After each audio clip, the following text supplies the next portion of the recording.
But we're starting with the latest coming out of the US this morning following an historic election night. Yeah, many had predicted the race would be so tight that we'd be sitting here waiting for the results. Certainly, it could even be a couple of days. However, just before 7:30 this morning, Donald Trump walked out to a jubilant crowd and declared victory in the US presidential election.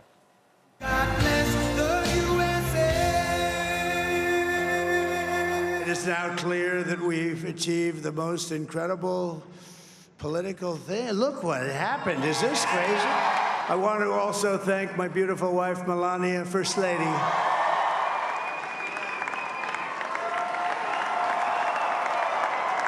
Every single day I will be fighting for you, and with every breath in my body, I will not rest until we have delivered the strong, safe, and prosperous America that our children deserve and that you deserve. This will truly be the golden age of America. That's what we have to have. So there you go. Although the votes are still being counted, it's looking increasingly likely that Donald Trump has won a second term in the White House, making him the first convicted felon to become president of the United States. And with Trump set to become the 47th president, what does this mean for the US and for the rest of the world? Our very own Nick Ferrari is in the eye of the storm. It's been a long night for him. He joins us live now from Washington, D.C. Morning, Nick. Good morning. Howdy, Kat. Howdy, Ben. Howdy. I think we're all reeling in many ways, Nick, at perhaps the speed that this has all happened. As we were saying in the introduction, we were expecting the vote to be very, very tight and to go on maybe for a couple of days, and that just hasn't been the case. You're absolutely right, and you're not the only ones reeling. So is much of the US political landscape and virtually all of the networks.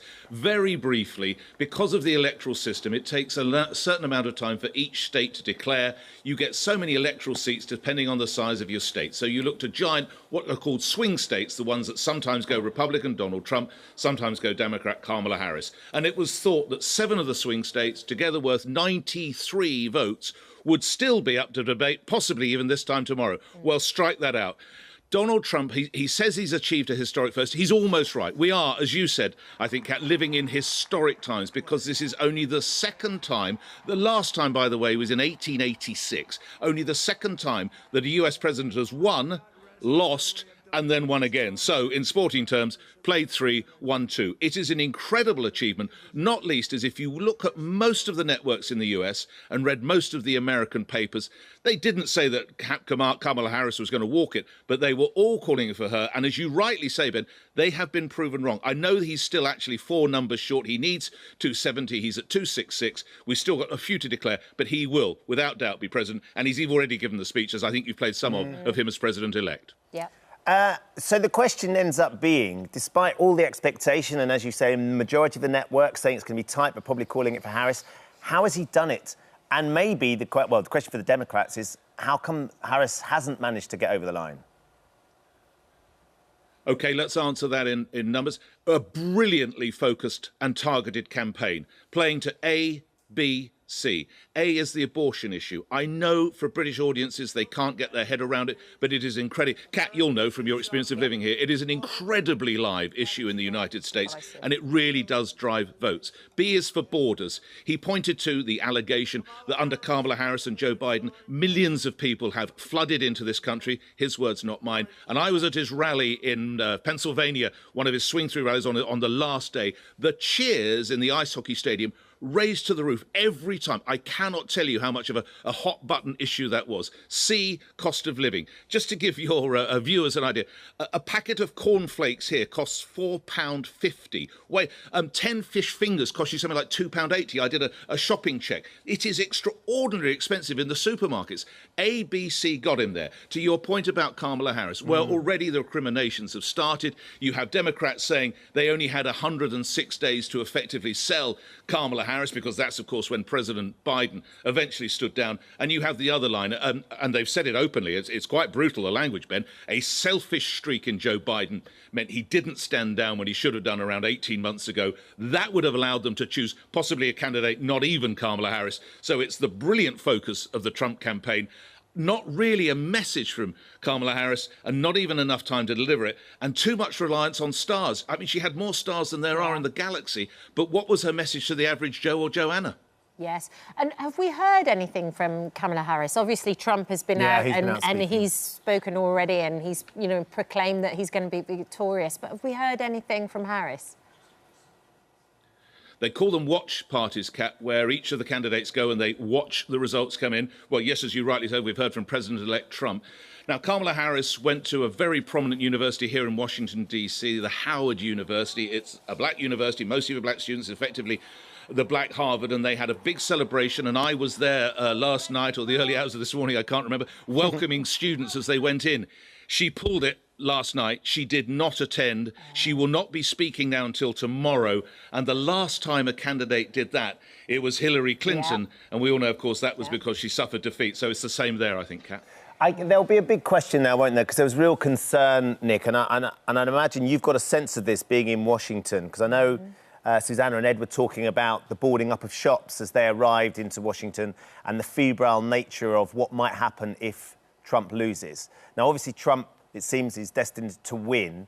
The question becomes, can he unite what has become a very, very divided country?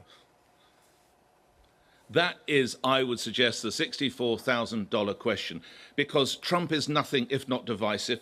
I've earlier referenced his campaign was targeted for men.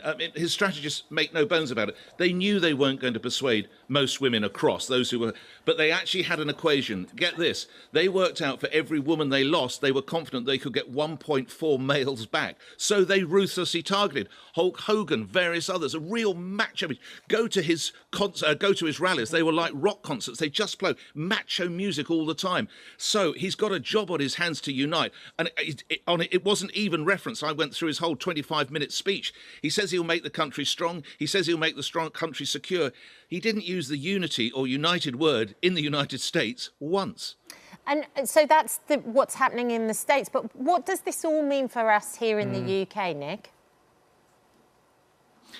I think it's probably going to revolve on what happens in the Ukraine. Sir Keir Starmer and David Lammy, just briefly to remind your listeners, prior to going into government, David Lammy made some rather unfortunate remarks about Donald Trump. They have apparently patched it up. They have met in Washington and were in good terms. I think the special relationship will stay special. Remember, Donald Trump has a Scottish mother. He has said on record one of the proudest moments of his life was meeting the late Queen. He's very British targeted. He's an Anglophile, if you will. So I think that's good. The rubber will hit the road. The tension might come with his policy over Ukraine. Remember, we, the United Kingdom, are massive supporters. Donald Trump questions the amount of money that the US is spending, and indeed any European country is spending. That might be a point of tension, but there's nothing to panic about. We will still be as close as you've ever been, I'm sure. Nick, thank you so much for joining us. It's been an extraordinary night. You've been doing politics for decades now, and you've been a broadcaster in many different places and many different times. Have you ever experienced anything like this? Brexit is the biggest story of my life domestically. This is the biggest story of my working life overseas, without question. Wow. And are you off to have a drink now, or is it time for bed? What happens now in the Ferrari world? So we now say in the United States, I have 10 of 5. So I think it's probably going to be a light omelette and trying to get something called sleep, which it's a sort of vague memory, but that's what appeals. Oh, well, go and get a little bit of rest. Go into your skincare routine, Nick, and have a nice, peaceful sleep. I will. Thanks, Nick. Have a nice day, as we say in Washington. Have a nice day. You too. Have a nice day. We'll be discussing more on that historic US election throughout the morning. Yeah, let us know what you think as well. We'd love to get your thoughts on this and whether you think it's, you know, how Donald Trump can unite that country, what that means for the relationship between the UK and America. It's seismic just in terms of the response, but I guess it would have been had Kamala Harris become president as well. Yeah. But we'd be really interested to know what you think. We're going to be talking about it a little bit later. Oh, hello. Thank you for visiting our This Morning YouTube channel. We upload tons of new content every single day. So hit the subscribe button, like all the videos, and don't miss out. We'll see you in the morning.